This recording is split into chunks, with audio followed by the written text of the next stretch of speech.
The Bible tells us about some events in history that have changed the world. Last time we talked about a major event. Do you remember what it was? Creation. That's pretty major. Well, today we're going to talk about what happened next.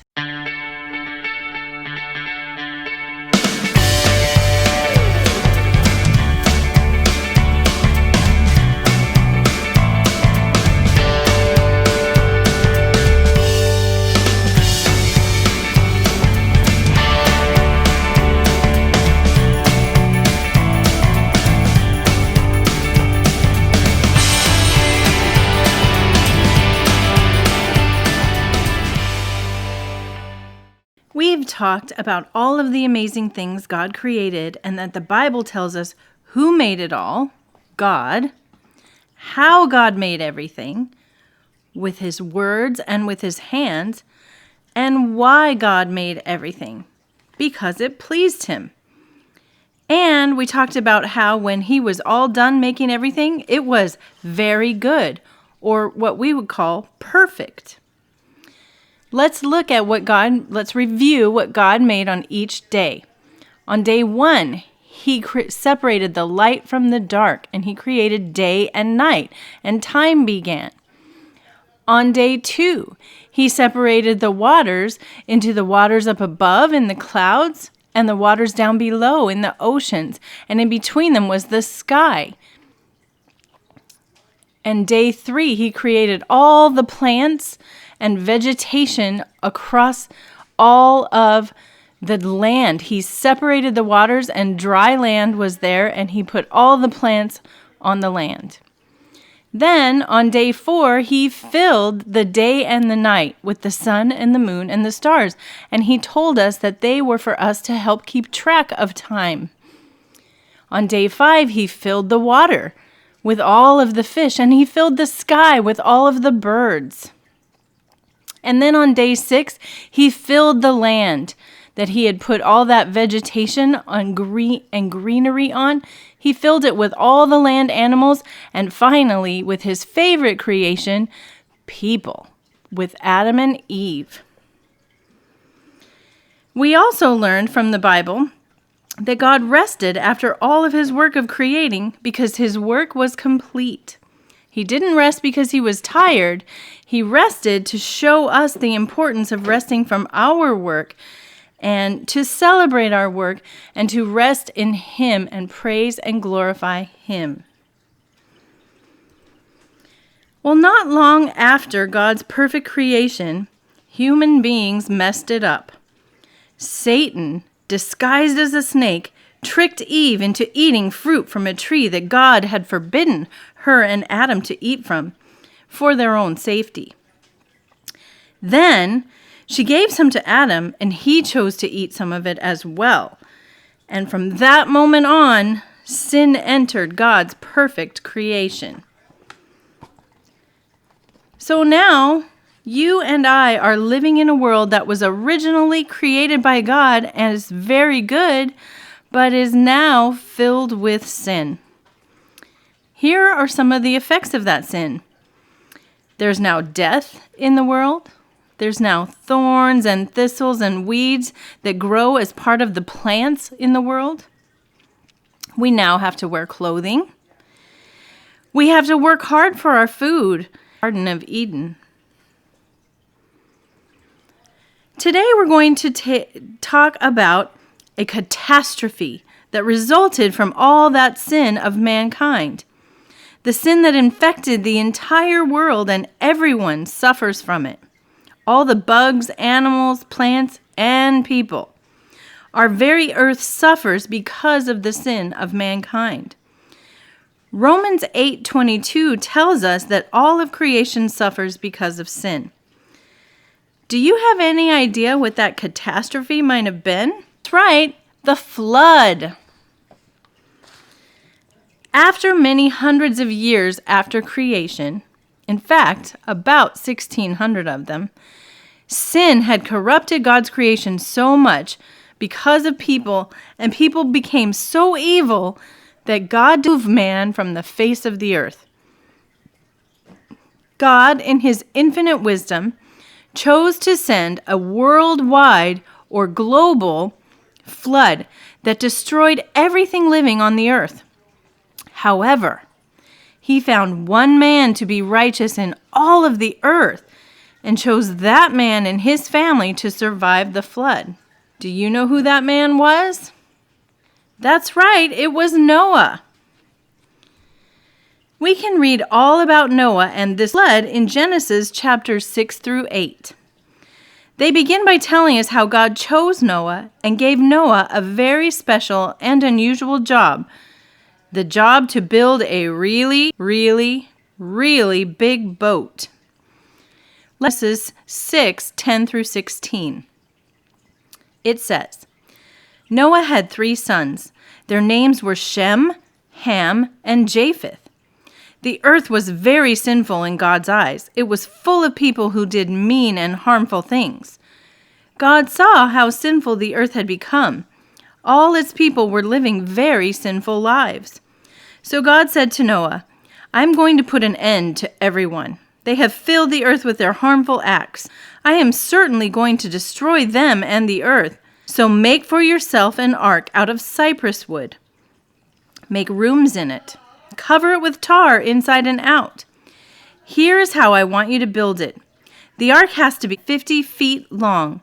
It has to be 75 feet wide and 45 feet high.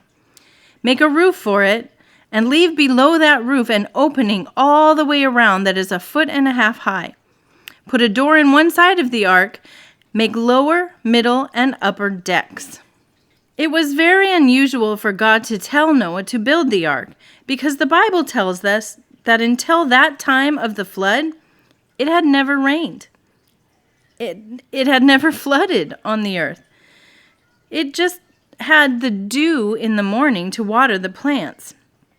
So when God said, build an ark, that would have raised some questions like, why do I need an ark?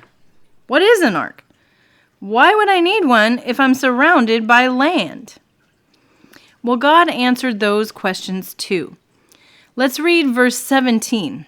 It says, and this is God speaking, I am going to bring a flood on the earth. It will destroy all life under the sky. It will destroy every living creature that breathes. Everything on earth will die. So we know what the catastrophe was, a flood over the whole earth. But do you remember why God said he was sending a flood over the whole earth? The flood was a judgment on the sins of mankind at that time. Just so we understand exactly how big this boat, the ark, really was, it was about 1 1/5 football fields long.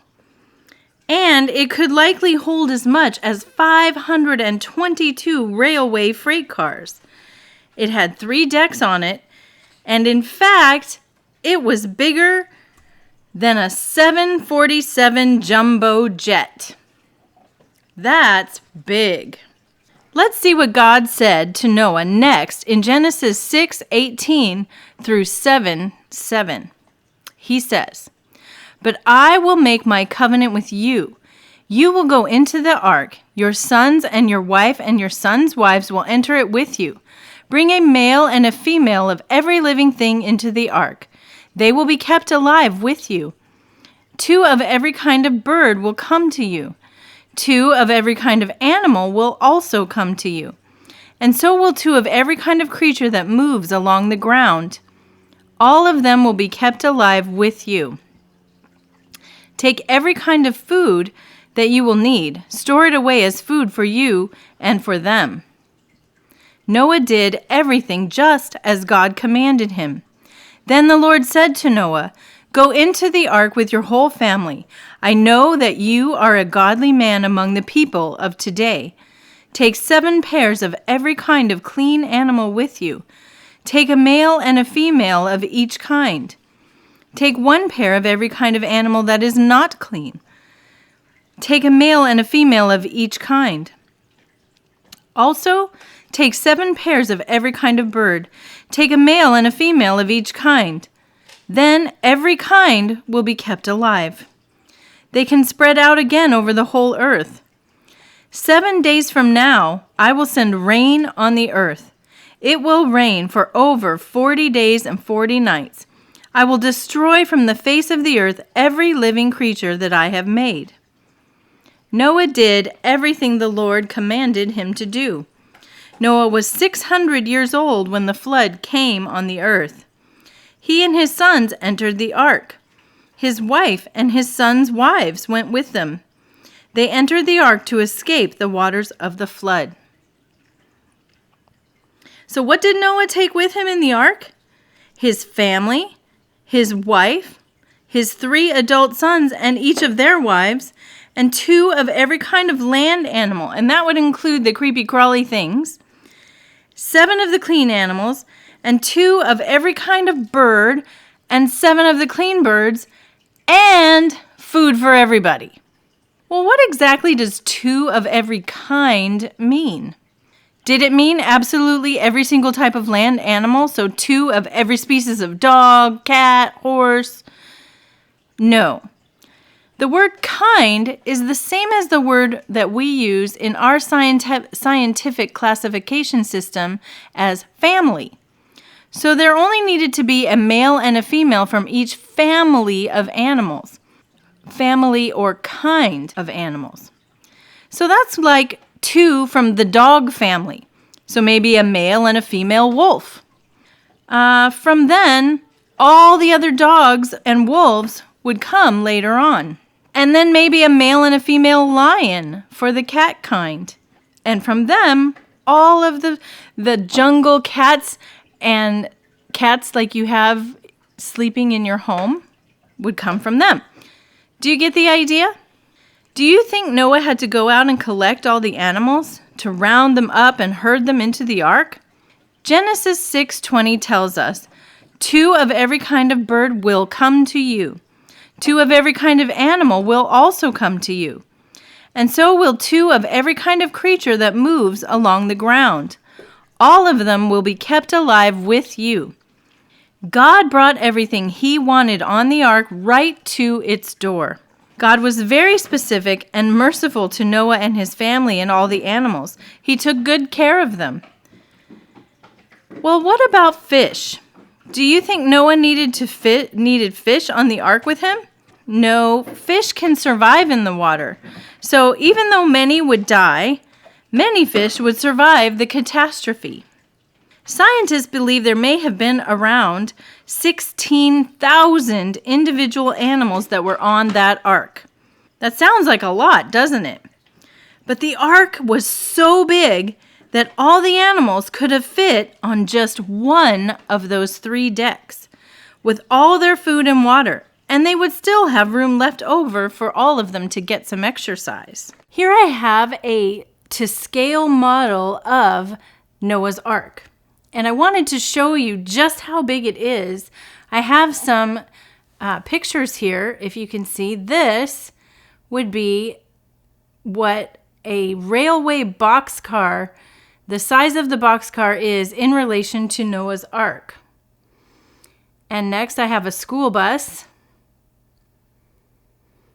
And this is a sauropod dinosaur. Here's a giraffe, an elephant, a horse, a tiger, a dog, and here is about the size of a human adult male. So you can see Noah's Ark was huge. In fact, the ark was big enough to hold the dinosaurs that went on it. So Noah wouldn't have need to really stuff them on the ark like this picture shows. The animals that God brought to Noah were most likely teenagers or younger dinosaurs that weren't fully grown. Perhaps Noah could have even had a dinosaur sitting on his shoulder as he walked around, kind of like this. Some people draw pictures of the ark that look like this. However, does this match the description of the ark given in the Bible? What's wrong with this picture? Well, it doesn't seem to have enough room for everybody. and it doesn't look very seaworthy. If that wave hits it, it's certainly going to capsize. So after God led all the animals and Noah and his family onto the ark, what happened next? Well, let's read Genesis 7:8-16.